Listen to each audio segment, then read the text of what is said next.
welcome to my next video. My name is Angelo. I'm with Freedom Mobile Living, and my basis of today's is to deal with how do I market my own rideshare. If I got the ride local, I downloaded it, I got approved on the background check, and I'm ready to go, how do I get my first rider? How do I do that?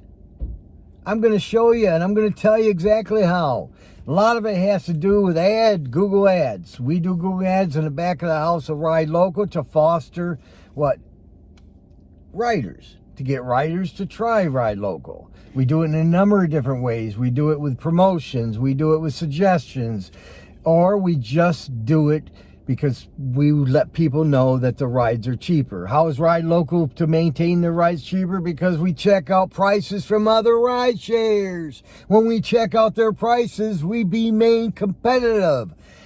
Everybody wants reliability. Every rider wants lower fares. Every rider wants safeness in their ride, and we provide those three for them. So a cheaper ride can be $1. So for Lyft, you go to Lyft or Uber, it costs you $10. With Ride Local, you go $9. Now, is $1 a big deal? No, but $1 when 5 rides is $5. So it becomes a big deal. Everybody know penny pension can work. It can work if you're astute to what you're doing. So how do you market? How do you market? How do you get people? Understand one thing is very important. A man taught me a long time ago in business that had the 3-foot rule. So if I come within 3 foot for somebody, I'm going to market. Well, Ride Local has its marketing. We go out of the way and we end up doing cards to promote the business. Now they're all exclusive for the area that we promote. Like in other words, in Yuma, Arizona, in order to promote, we came up with $1 a mile rise. Why would we do that? Is that crazy? It's not crazy because with $1 a mile rides over there, the average ride was 45 minutes. So you have the longer rides. Is it going to be $1 a mile all the time? Of course not. It's just to get people to try Ride Local. Once they experience the wow factor of Ride Local, we have them as a customer. They become a bridge to us. We lock them into us. Why? Because they're not only riders, but they're friends as well. So we treat everybody with dignity, and we also make sure everything's safe. Now, how do we market? We give out those cards to people as we come in with a 3-foot rule. I give out cards to the airport. I give out cards to hotels. I give out cards to restaurants. I give out cards to bar. Now, I do the free ride generally with a bar because if they have somebody that's so drunk that can't drive, they give them the free ride. Now, is it completely free? No, it's up to $8 off. But if that's what it costs me, $8 to retain a rider that uses a rideshare frequently, it's well worth doing. Just remember that. It's well worth doing. The initial money that you get from a rider doesn't mean squat. Just let me repeat that. It does not mean squat. The money that's the value of a customer is over the period of terms. In other words, how much is that rider giving me per month? How much is that rider giving me per week? Those are the things we look at. We look at frequency of rideshare. The more we can get a rider that uses rideshare frequently, and we tie them into us, the better and more profitable our company will be. And that's your platform. The more profitable it'll be on that platform. So the biggest thing you want to do is tie them into you. I want the people that have to go to dialysis. I want the people who got to go to chemotherapy. I want the people who got to go to the doctor's office. I want the people who got to go to school. I want the people who got to go to work and they don't have a means of transportation but rideshare. Those are the people I want.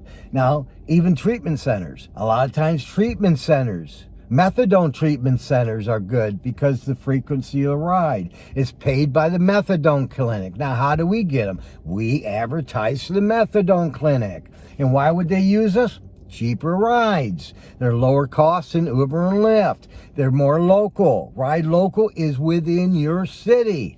Makes a big difference. If you get on the phone to call us, or you text us, or you email us, guess what? You get an answer immediately. You don't get somebody gonna, try to put you off and put you on hold or tell you, I'll get somebody to call you. That doesn't happen with Ride Local. We're responsive. We're transparent and we're very responsive. Why? because we want to be there for the rider. We want to build a strong platform. In order to do that, we need good ride drivers that are conscientious, that care about people, and we need good riders that give us the basis of our business.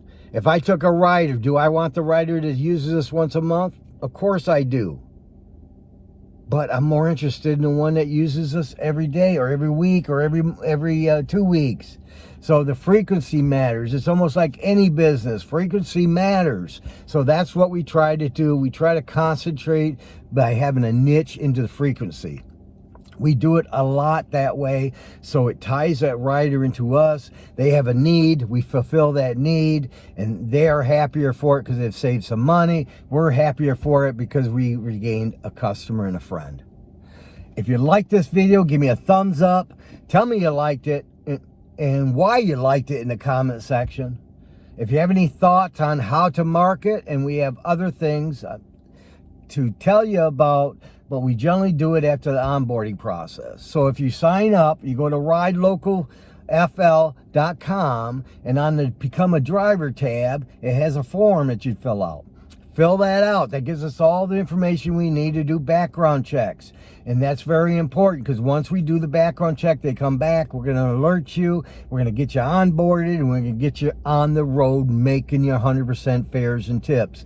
That's very important. When you start doing, I'm going to tell you, when you start doing it, and I've done it many times, but when you start doing, you're going to be amazed about the additional amount of money that you can make with very less effort, with very much driving 12, 15, 16 hours a day. You can drive less with Ride Local. If you drive the same you do now, you're going to make bank. And that's really what it's about, making bank. So it'll cover your maintenance costs, it'll cover your gas and everything, and you won't be struggling like you have. And that's really what it's about. Let's stop the struggling. Instead of complaining about Uber and Lyft or other rideshare companies, let's do something about it. Let's really do something about it. Let's change the game. And we can do it, but we can only do it with the support of our drivers and the support of our riders. Thank you for watching. Hit the subscribe button if you want to let everybody else know about it. And also, I'll alert you on the next video that comes in. I thank you very much for listening. I thank you for tuning in. Have yourself a good afternoon. Bye-bye.